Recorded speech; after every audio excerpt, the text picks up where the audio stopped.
Namaste. So today's our topic is peptic ulcer. Peptic ulcer are the areas of degeneration and necrosis of gastrointestinal mucosa, explode to acid peptic secretion.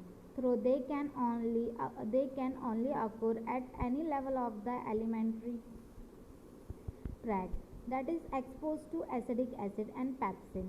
They occur most commonly in 98 to 99% in either in the duodenum or in the stomach. The ratio of the stomach and duodenum is 4:1.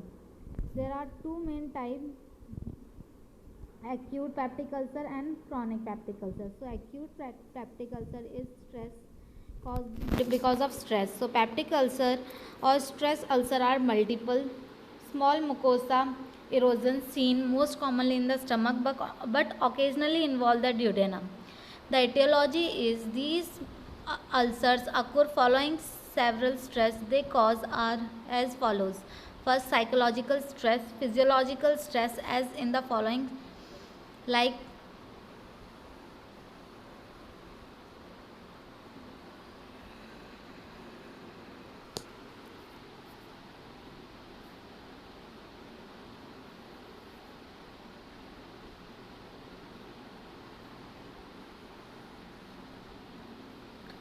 shock, several trauma and septicemia, extensive burns, cruelling ulcer in the posterior aspect of the first part of the duodenum, intracranial lesions, drug intake like aspirin, steroids, and indomethacin, butazolidine. These are the local irritant like smoke, alcohol, and coffee. These are the local irritant which cause the irritation in the mucous membrane and cause the ulceration.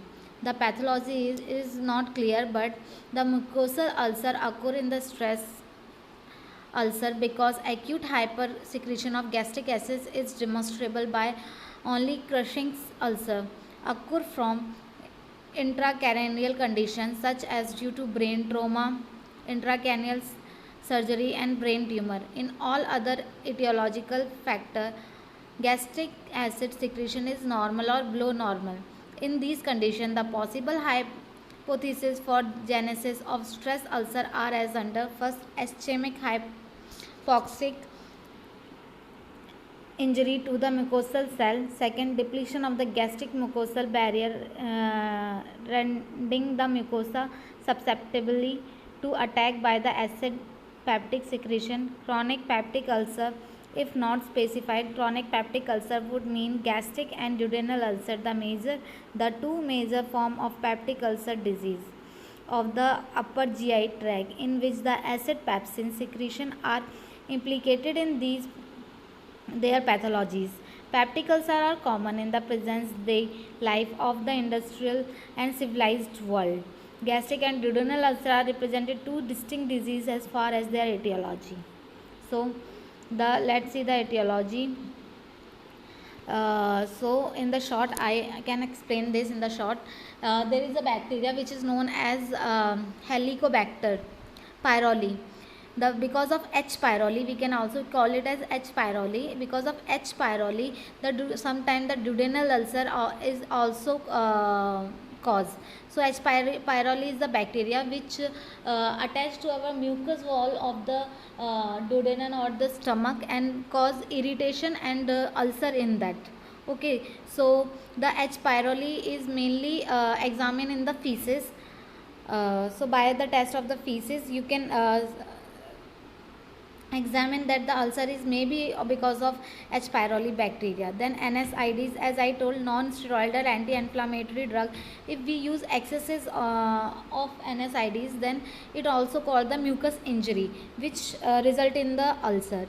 Third is the acid pepsin secretion. So when the level of the acid or pepsin secretion is increases in the duodenal or the gastric both, then as you all know, the acid acid क्या करता है, acid जलाता है किसी भी चीज़ को, तो it harm our mucus wall if the excess amount of acid is secreted in the stomach.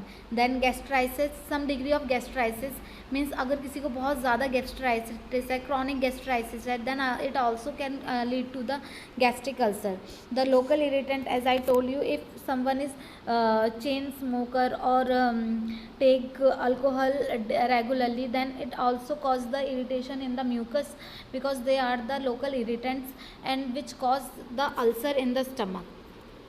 So next is the dietary factor. As we all know, the dietary factor is the most essential factor in main gastric problems. So if we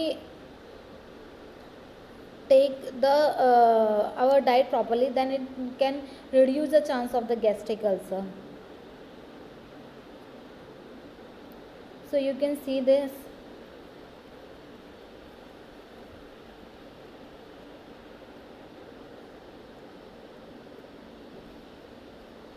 So all this I have I have taught you. Next is the clinical features. So in the clinical features, the two main form of chronic peptic ulcers, so the shows variation in the clinical features. First is age. The peak incident of the duodenal ulcer is fifth decade, while the gastric ulcer is decade later. People at the risk. Duodenal ulcer occur most commonly in the pupil faced from more stress than periodicity. The attack of gastric ulcer lasts from 2 to 6 weeks. The interval of freedom from 1 to 6 months. Then pain, the gastric ulcer, epigastric pain occur immediately in this. So here we have completed the ulceration. For any query you can comment below. I hope you will understand it. Thank you.